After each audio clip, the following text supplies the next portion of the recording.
हर हर महादेव, हर हर महादेव, हर।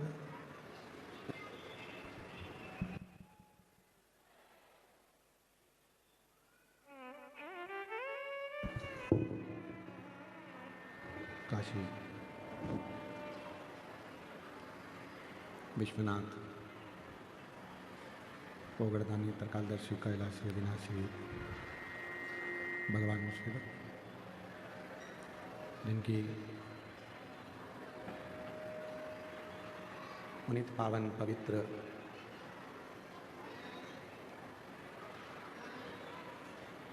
श्री महापुराण की कथा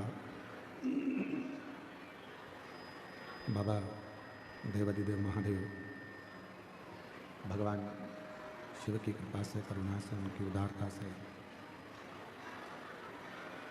श्रवण करने का सौभाग्य प्राप्त हुआ है। ग्राम आर्य डोंगरी, कच्चे माइंस, उत्तर बस्तर जिला कांकेर की ये पवित्र पावन भूमि, जहाँ बाबा देवाधिदेव महादेव की कृपा से, करुणा से, उनकी उदारता से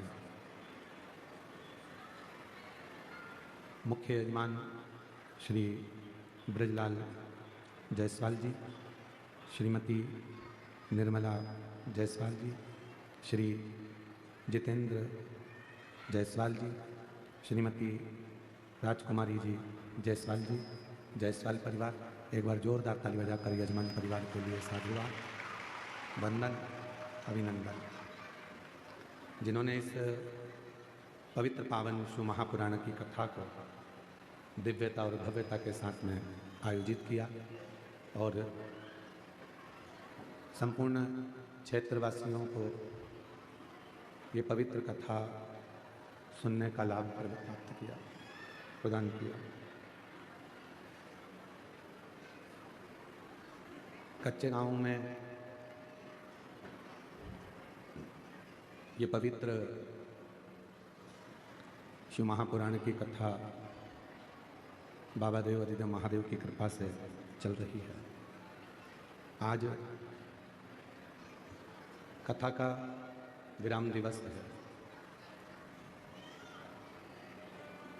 कहते हैं, बाहर की आवाज़ थोड़ी कम करके अंदर की, कहते हैं मेहमान जब जाते हैं तो जाते जाते बस ठीक, कुछ ना कुछ अपने घर के बच्चों को देकर जाते हैं। और जब शिव महापुराण की कथा विराम होती है,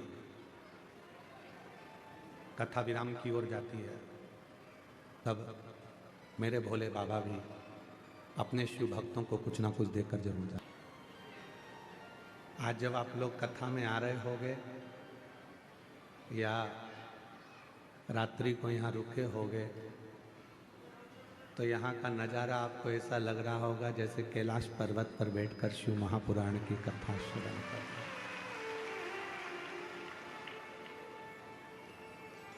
इतना कोहरा है, इतना कोहरा कि अभी भी पीछे के लोग कहाँ कहाँ बैठे हैं कोई नज़र ही नहीं आ रहा। पंडाल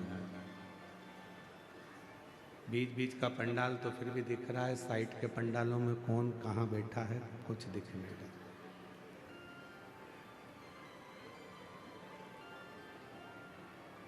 पर कितनी श्रद्धा है आपके अंदर और कितना विश्वास है। शायद तुम्हारे रिश्तेदार के घर में भी शादी होती तो तुम इतनी सुबह से नहीं आते।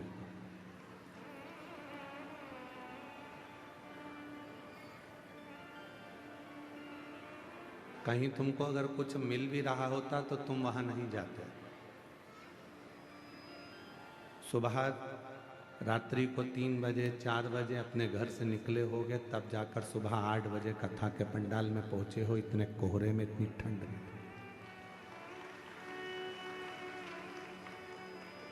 कई कई मेरी जीजियाँ, कई कई मेरे जीजा पूरी रात से पंडाल में एक कम्बल को ओढ़ कर सो रहे हैं पूरी रात।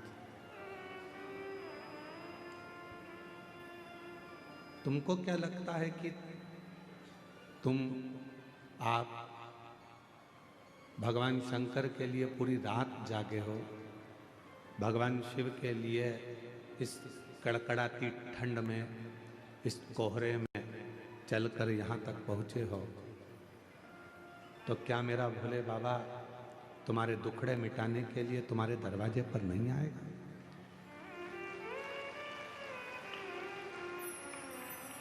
हम किसी के यहाँ जाते हैं तो कोई हमारे यहाँ आता है।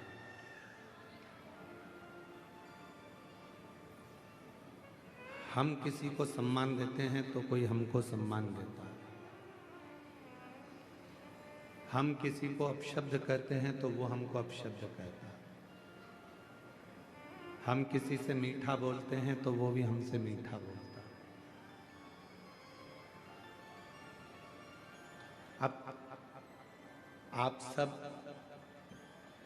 सीहोर वाले महाराज के लिए यहाँ पूरी रात से चलकर यहाँ नहीं पहुँचे। आप सीहोर वाले महाराज के लिए इतनी ठंड में, जिस ठंड में लोग अपनी रजाई नहीं छोड़ते, लोग अपना कमरा नहीं छोड़ते, अपना घर नहीं छोड़ते, ऐसी कड़कड़ाती हुई ठंड में और इस पूरे कच्चे गांव के जंगल वीरान में, पूरे आदिवासी वनवासी क्षेत्र में, इस क्षेत्र में इतनी कड़कती हुई ठंड में शायद कोई अपना घर नहीं छोड़ता, निकलता नहीं। पर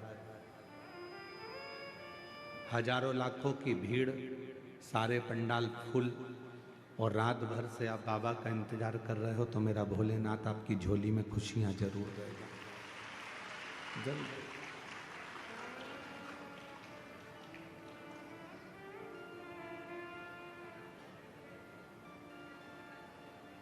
भक्ति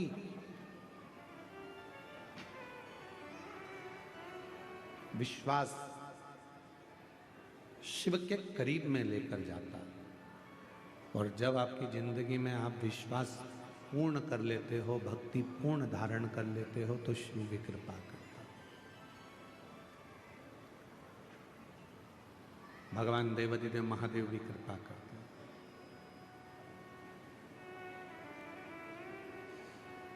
बहुत तेज ठंड लगती है तो हम कम्बल ओढ़ लेते हैं, रजाई ओढ़ लेते हैं, शॉल ओढ़ लेते हैं। अपने कानों को भी हम लोग बंद कर लेते हैं, टोपा लगा लेते हैं।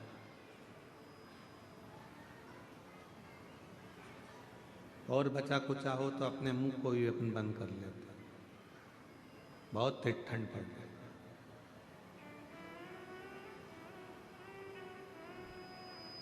जैसे बहुत तेज हवा चलने पर, ठंड पड़ने पर शरीर को बचाया जाता है, कहीं यह ठंडी हवा हमारे अंदर प्रवेश ना करे, बीमार कर देगी, पलंग पर पटक देगी, उसी तरह संसार की बहुत सारी बातें हैं, कहीं आसक्ति, कहीं काम, कहीं लोभ, कहीं तृष्णा, कहीं वासना, ये बहुत सारी चीजें हैं जो हमको बीमार कर देती हैं, हमारे अंदर से हमको झंझोड़ देती हैं।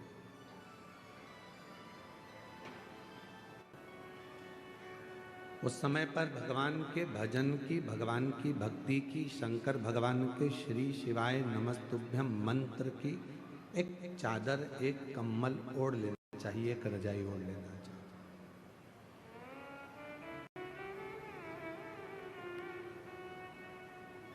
मेरी जीजियों,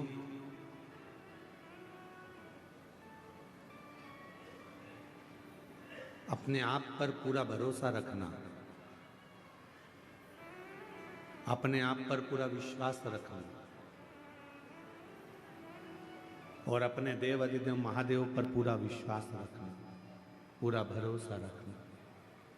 वो आपको कभी जिंदगी में डूबने नहीं देगा, आपका हाथ पकड़कर आपको मंजिल तक पहुंचा देगा। व्यक्ति कौन डूबता है?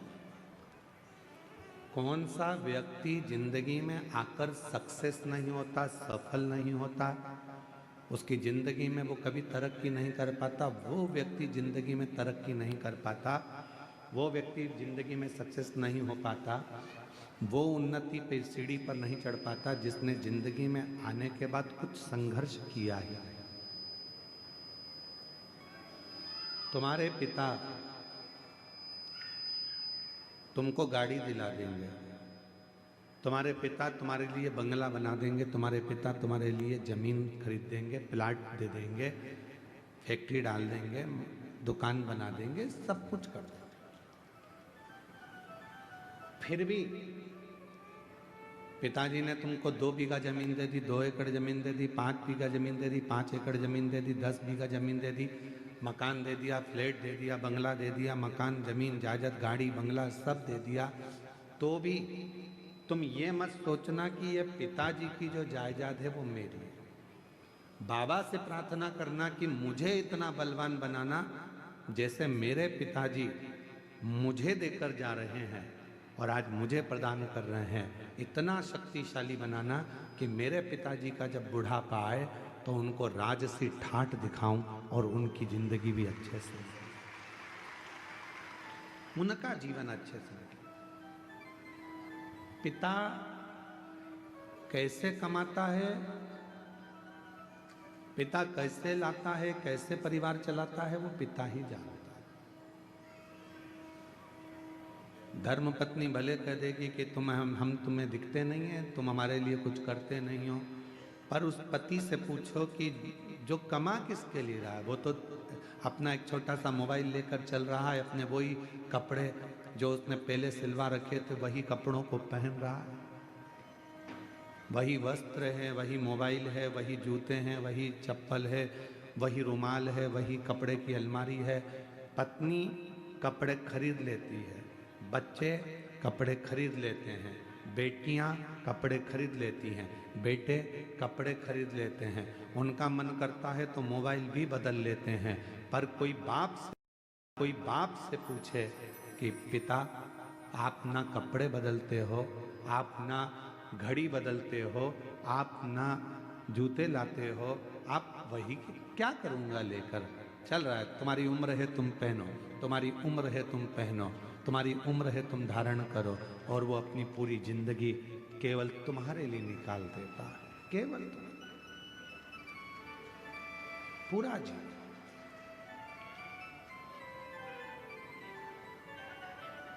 अब अपना क्या फर्ज है, उसने अपने लिए पूरी जिंदगी निकाल दी, तो उनका जब बुढ़ापा है, उनकी जब वृद्ध अवस्था है, तो अपना फर्ज है कि उनका साथ देना, उनको दुनिया की सारी खुशियां लाकर दे देना। 20, 25, 50, 30, 40 साल जितने साल जिएंगे उतने साल उनकी जिंदगी में इतनी खुशियां दे दो कि वो भी परमात्मा से कहें कि संतान देना तो ऐसी देना और इसको खूब बरकत देना, खूब उन्नति, इनकी जिंदगी में खूब भंडार भर देना, इनको कोई दुख मत देना, इनको कोई तकलीफ मत देना, इनको कोई कष्ट नहीं।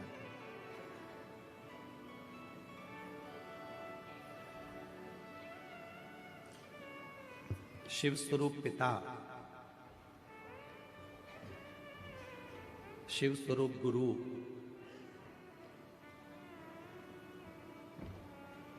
जब संसार सागर में हमको मिल जाते हैं तो वह हमारी जिंदगी को सार्थक बना देते हैं, हमारे जीवन को सार्थक।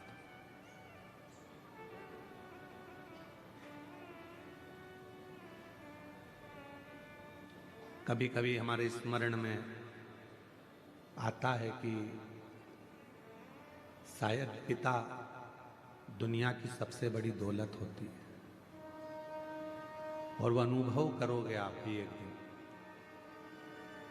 जब आप स्वयं पिता बनोगे तो अपने पिता को याद करोगे कि मेरे पिता दुनिया की सबसे बड़ी दौलत थी, दुनिया की सबसे बड़ी पूंजी थी, मेरा पिता खुद के लिए कभी नहीं जीता, वो परिवार के लिए, पत्नी मुझे ये लाना है, हाँ लिया, मुझसे मत पूछ लिया, मुझे ये करना है, हाउ कर ले, तेरे को जब मर्जी पड़े वो कर। माँ पापा, बेटी कहती है मुझे ये करना, कर ले। बेटा कहता है मैं पापा ये करना, कर ले। वो कोई हस्तक्षेप करता ही नहीं, वो पिता है, वो जानता है। अपनी जिंदगी को, अपने जीवन को सफलता की ओर वही लेकर जाता है जिसने जिंदगी में थोड़ा संघर्ष किया हो। पैसा कमाओगे, लोग जुड़ेंगे, सब आपके पास आएंगे, जो चाहिए वो आपके पास होगा।